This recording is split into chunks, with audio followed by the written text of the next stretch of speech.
Hi, I'm Dr. Kivett in Santa Rosa, California.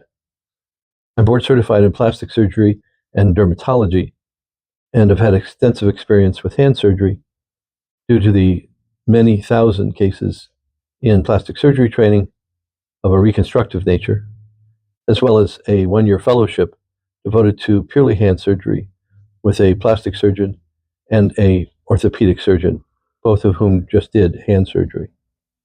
I'd like to speak today about Dupuytren's Contracture or Dupuytren's disease, which is a name that's not well known, but in fact it's fairly common. It involves scarring of the palm as a disease process, and in doing so it causes problems to people with respect to usage of the hand. The condition was first described in the year 1614, and then in 1831 described by Dr. Guy Dupuytren in France, who removed the tissue from the hand in an attempt to correct the condition. Dr. Houston, Hueston, in England in the early 1960s described the condition a little more and said that the dermis, that is to say, the second layer of the skin, was the diseased portion that was leading to scar formation. In itself, the scar formation is not a problem. It's just that over time, the scar formation in the palm pulls the fingers down in one or more fingers and on one or more joints. And you can imagine the impact on a person where they try to grasp something or try to extend their hand out so that they can grip something, and in being held down, they can't open that hand, then that certainly inhibits their usage of the hand. Imagine also how they try to stick their hand into a pocket, and if a finger or two fingers are pulled down, as they're trying to insert it, it's blocking the usage of a pocket. Of course, strength is then inhibited as well. The condition occurs mostly as a genetic trait in people of Northern and Southern European origin. And you may remember seeing the Pope's visit or the Pope blessing the throngs from the Vatican balcony years ago, where they bless like this. And this kind of blessing has been in place for hundreds of years. And I suspect that probably the original Pope who had this Dupuytren's contraction disease was blessing this way, and then everybody thought that's the way a Pope should bless. So that's part of the problem, and that's an extreme case of the fingers pulling down. The problematic cell that's been studied by electron microscopy, which is an even more sensitive form of microscope use, which goes down to almost the molecular level, was able to determine that the fibroblast, namely the key cell in the dermis layer, the collagen layer, is in fact a myofibroblast, myo meaning muscle, fibroblast meaning connective tissue cell.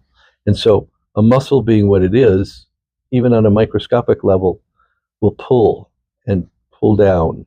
And so that's how the hand goes from being normally flat on top of a tabletop to being pulled down by one finger or another or both, and pulls on different joints and different bones.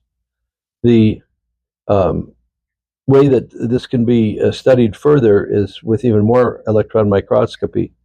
And in fact, in the future, the drugs that are being tested to help inhibit this will be trying to see the TNF group of chemicals in the body, which are tumor necrosis factors. And in fact, today they are using a drug called tamoxifen with reducing the recurrence rates after a more aggressive treatment for this. To diagnose it, one does the tabletop test. So if the fingers can be placed flat on a tabletop and not have the hand raised up, then there's not enough tightening to inhibit the patient's usage of the hand. But as the finger pulls down, if the table cannot allow that finger to come down all the way flat, there's a problem. The problem gets worse if the pocket insertion is affected. And so it's been stated that about a 40% PIP joint, meaning this joint here, contraction, if that prevents the finger from being used completely or pushing down on a tabletop, then it's determined that under that 40 degrees of flexion, there's still a really good chance that an excellent result can be achieved with treatment. More than that, and there will not be an excellent result with treatment. Over the years, various techniques have been described by various people, mostly variations on one another. The minimal treatment group, of course, has been shown to have less morbidity, meaning less infection, less trauma to sensory nerves in the area, less potential for bleeding, a quicker healing, and so forth. So minimal treatments which do minimal work, if that's all that's needed, are preferred. One way that can be done, of the two that are best described, is something called a needle fasciotomy, meaning the fascia, which is that diseased collagen tissue in the second layer of the skin, can be gently cut by small swipes with the tip of a needle. If you look at a needle closely, a medium-sized needle, it's actually a small beveled angled blade at its end. And so under local anesthesia, if that needle can achieve what it needs to, through a very, very small incision in the skin, that the width of a needle shaft, then that's all that's needed. However, if that doesn't work, then the other minimal treatment category technique is called enzyme fasciotomy. An enzyme is a chemical that they usually use for making a chemical reaction take place. In its larger sense, an enzyme is anything that stimulates a process. So a couple of decades ago, and it's better understood now than it was then, the collagenase, which is taken from a bacterium that's safely administered, is injected as a collagenase into the area where the scar is present under the dermis, but not too deep so as to involve the tendons. And then that collagenase has allowed the tissues to be slowly melted over the next 4 days. At that point, the patient comes back, and again with local anesthesia, there's a sudden movement by the doctor's hand to see if they can tear that collagenase melted tissue. If that can take place, then a splint is placed called a static extension splint to help hold that up and out, so that as healing takes place with its usual pulling characteristic, then the splint will not allow that to take place. And that's all that it may need to get rid of the contracture. It's not completely uncommon that when that sudden movement takes place, that the skin will in fact tear open a little bit, not very deeply, and not enough to need suturing. And with just Band-Aid usage, it usually just heals over fine. If, on the other hand, the contracture is already so bad when the patient gets there, or when there's a lot of contracture, or when the patient has failed a course of either needle fasciotomy or enzyme fasciotomy, then a more aggressive treatment can be carried out, and it has a couple of improvement type advantages. Dr. Houston, as mentioned earlier, in describing that the dermis that was diseased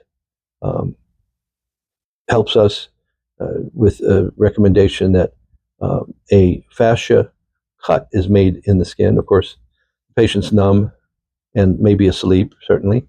That fascia is cut very gently, and then the skin that gives rise to that area in a kind of a football shape is removed completely, and then a full thickness skin graft from another part of the body, like say the upper armpit or some other place, is used to fit into the defect that was created, with the understanding that the now normal dermis in that place will not allow a regrowth of the abnormal dermis that has been removed and discarded.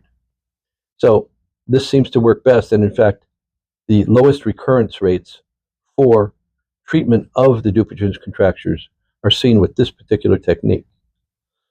This technique was adhered to by Dr. Lynn Ketchum, Ketchum, who in the years before my arrival for the 1 year of training with him in Kansas, was surveyed by a reporter from the Los Angeles Times, and that reporter traveled around the United States trying to find the doctor that they thought best was more capable of treating this condition. And in fact, Dr. Ketchum was named as that individual after that extensive Los Angeles Times survey. The other way to treat this condition is to do the same thing, the fasciectomy, meaning removing that outer layer of the skin with the dermis, but instead of putting a substitute dermis in place that theoretically had the good elements to prevent this genetically predisposed condition to reoccur, the wound was simply left open. It was called a McCash technique. Patients had a slow healing in that. There was scarring in the palm, but not necessarily the scarring of the type that would pull the hand back down again. There were other techniques introduced over the years so that instead of leaving the wound open, there were flaps of tissue, meaning pieces of tissue that had blood supply attached to them and would go ahead and be used to cover the wound. Sometimes when that much skin was removed, it was difficult to place flaps in position such that the blood flow to them would help them survive. Also, if it's postulated that the dermis around this area was also a problem, theoretically it didn't make sense to cover that wound with tissue that might also be problematic. Hence, the lower recurrence rates for using skin graft from another location, as Dr. Ketchum described. Palmar nodules, meaning little bumps of that scar tissue present at various points in the hand, on the palm, on the fingers, are what we call a form fruste of that condition. In other words, they portend or precede the development of these contractures. And the treatment for that is actually quite easy and may in fact head off the contractures. The treatment for that is to simply inject cortisone of a dilute nature into those nodules, of course, after the area has been numbed. And that seems to help with 1 or 2 or 3 steroid injections. So if you know somebody that has this condition, or even just your friends who might be interested in this, please let them see this video. Give us a thumbs up, leave a question or a comment, and as always, if you can subscribe to this channel, that'll help us continue to provide educational information that you may find valuable to you or your loved ones. Thanks for watching.